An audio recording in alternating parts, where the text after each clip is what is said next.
Hello everybody. आज हम Annelida के क्लासिफिकेशन के बारे में बात करेंगे। प्रीवियस वीडियो में हम एनिलिडा के जनरल कैरेक्टर्स के बारे में बात कर चुके हैं। अब स्टार्ट करते हैं फाइलम एनिलिडा का क्लासिफिकेशन। फाइलम एनिलिडा को 3 क्लासेस के अंदर डिवाइड किया गया है, पॉलीकीटा, ओलिगोकीटा एंड हिरुडीनिया। पॉलीकीटा जो है वो 2 शब्दों से मिलकर बना है, पॉली एंड कीटा। पॉलीकीटा का मतलब होता है ज़्यादा शूक, पॉली मतलब ज़्यादा और कीटा मतलब शूक। ओलिगोकीटा जो है वो बना है 2 शब्दों से, ओलिगो एंड कीटा, यानी ओलिगो मतलब होता है कम और कीटा मीन्स शूक, यानी ओलिगोकीटा में कम शूक या सीटी पाए जाते हैं, जबकि पॉलीकीटा के मेंबर्स में ज़्यादा सीटी या शूक पाए जाते हैं। और थर्ड हमारे पास क्लास है हिरुडीनिया, जिसके अंदर की सीटी या शूक जो होते हैं वो अनुपस्थित होते हैं। अब हम इनके कंपैरेटिव कैरेक्टर्स की बात करेंगे। कैरेक्टर्स को हम कंपैरेटिव मोड में लेंगे जिससे इनको याद करना और समझना थोड़ा आसान हो पाए। सबसे पहले हम बात करते हैं इनके हैबिटेट की। पॉलीकीटा के जो मेंबर्स हैं वो एक्वेटिक एनवायरनमेंट में, वो भी मेराइन एक्वेटिक एनवायरनमेंट में पाए जाते हैं, जबकि ओलिगोकीटा के मेंबर एक्वेटिक और टेरेस्ट्रियल दोनों तरह के एनवायरनमेंट में पाए जाते हैं। और हिरुडीनिया के मेंबर्स भी जो हैं वो एक्वेटिक एनवायरनमेंट में ही पाए जाते हैं, पर ज़्यादातर सदस्य जो होते हैं वो फ्रेश वाटर हैबिटेट के होते हैं। हालांकि कुछ स्पीशीज़ जो हैं वो मेराइन वाटर में भी पाई जाती हैं, but most of the species जो हैं वो फ्रेश वाटर एक्वेटिक एनवायरनमेंट की होती हैं। सेकंड आते हैं, एक करेक्टर आता है इनके सेगमेंटेशन का। पॉलीकीटा के मेंबर्स में एक्सटर्नल और इंटरनल सेगमेंटेशन जो है वो प्रेजेंट होता है, और नंबर ऑफ सेगमेंट्स जो होते हैं वो फिक्स नहीं होते हैं। इसी तरीके से ओलिगोकीटा के मेंबर्स में भी एक्सटर्नल और इंटरनल सेगमेंटेशन पाया जाता है, यहाँ भी नंबर ऑफ सेगमेंट्स जो हैं वो फिक्स नहीं होते हैं। हिरुडीनिया के मेंबर्स में भी सेम केस है, एक्सटर्नल और इंटरनल दोनों ही सेगमेंटेशन प्रेजेंट हैं, लेकिन यहाँ नंबर ऑफ सेगमेंट जो है वो फिक्स रहता है, दैट इज़ 33, यानी 33 सेगमेंट्स पाए जाते हैं सभी मेंबर्स के अंदर। थर्ड कैरेक्टर है इनका हेड। पॉलीकीटा के मेंबर्स में एक क्लियर या क्लीन हेड प्रेजेंट होता है, जिसके ऊपर स्पेसिफिक स्ट्रक्चर्स होती हैं जिनके माध्यम से हम हेड की प्रेजेंस को पहचान सकते हैं। डिस्टिंक्ट हेड प्रेजेंट होता है मतलब, जबकि ओलिगोकीटा के मेंबर्स के अंदर क्लियर हेड प्रेजेंट नहीं होता है। आप इसके एंटीरियर और पोस्टीरियर एंड को देखकर इजीली नहीं बता सकते कि हेड कौन सी तरफ है, जब तक कि आप उसको एनिमल को ध्यान से ना देखें। और हिरुडीनिया के अंदर भी हेड जो है उतना क्लियर नहीं होता।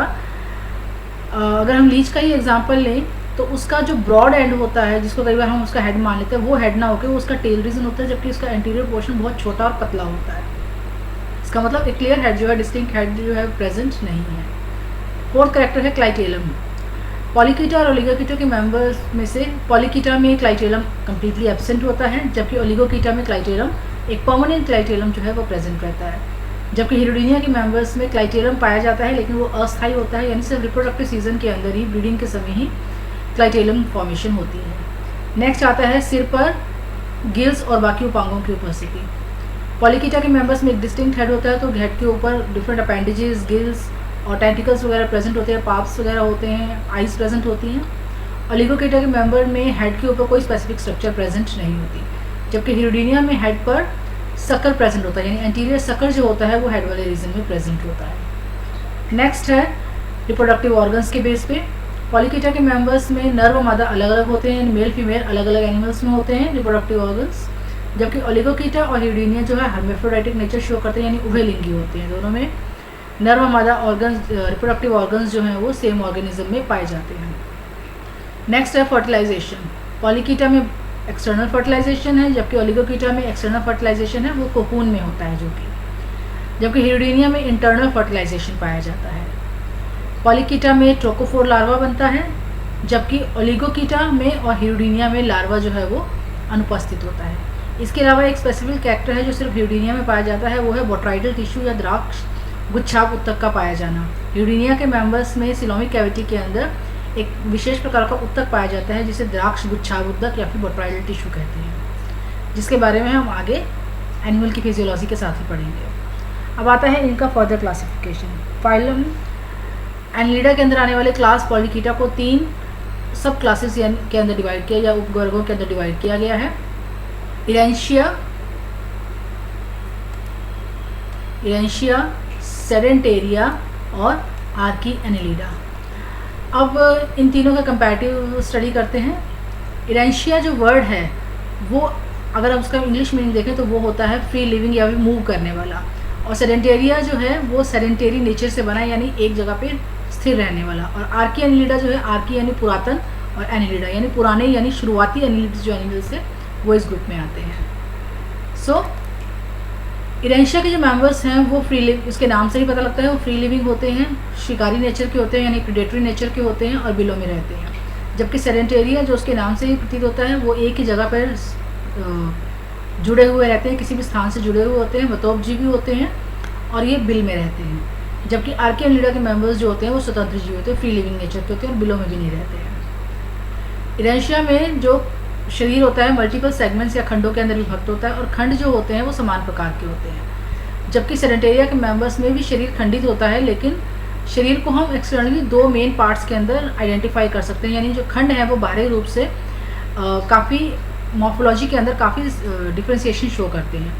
और आर्की एनिलिडा में एक्सटर्नल सेगमेंटेशन नहीं पाया जाता, लेकिन इंटरनल सेगमेंटेशन प्रेजेंट होता है। नेक्स्ट आता है सिर के ऊपर स्पष्ट उपांगों का पाया जाना। इरेंशिया में उपांग पाए जाते हैं, सेडेंटेरिया में जो हेड होता है वो क्लियर नहीं होता, छोटा सिर होता है और आर्की एनिलिडा में भी सिर काफ़ी छोटा होता है। इरेंशिया में जो पैरापोडिया होते हैं वो काफ़ी हाईली डेवलप होते हैं, सेडेंटेरिया में भी हाईली डेवलप होते हैं, लेकिन दोनों जो बॉडी के दो सेपरेट सेगमेंट्स हैं उसमें अलग अलग साइज़ और शेप के पैरापोडिया पाए जाते हैं। और आर्की एनिलिडा में जो पैरापोडिया हैं वो अनुपस्थित होते हैं और शूक भी अनुपस्थित होते हैं। इरेंशिया में टोकोफोर लार्वा होता है, सेडेंटेरिया में भी, और आर्की एनिलिडा तीनों के अंदर ही टोकोफोर लार्वा पाया जाता है। इरेंशिया का एग्जाम्पल है नीरीस, सेडेंटेरिया का कीटोप्टेरस और आर्की एनिलिडा का एग्जाम्पल है पॉलीगॉर्डियस। अब हम आते हैं ओलिगोकीटा के क्लासिफिकेशन पे। इसमें 3 हैं ऑर्डर्स, प्लेसियोपोरा, प्रोसोपोरा और ओपिस्थोपोरा। प्लेसियोपोरा जो वर्ड है उससे मतलब है प्रीवियस यानी पहले, प्रोसो मतलब समान और ओपिस्थो का वर्ड होता है पीछे।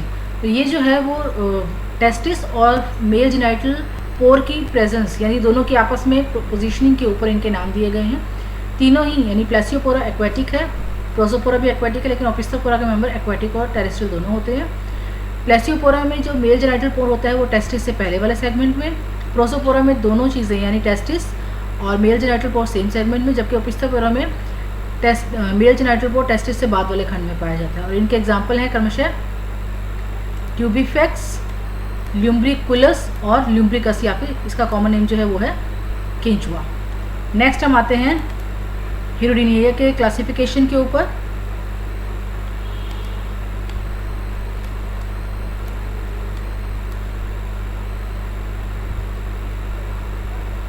अगर हम हिरुडिनिया के क्लासिफिकेशन की बात करें तो इसके अंदर हमें 4 ऑर्डर्स मिलते हैं, अकैंथोपोडेला, रिंकोपोडेला, ग्नैथोपोडेला और फेरिगोपोडेला।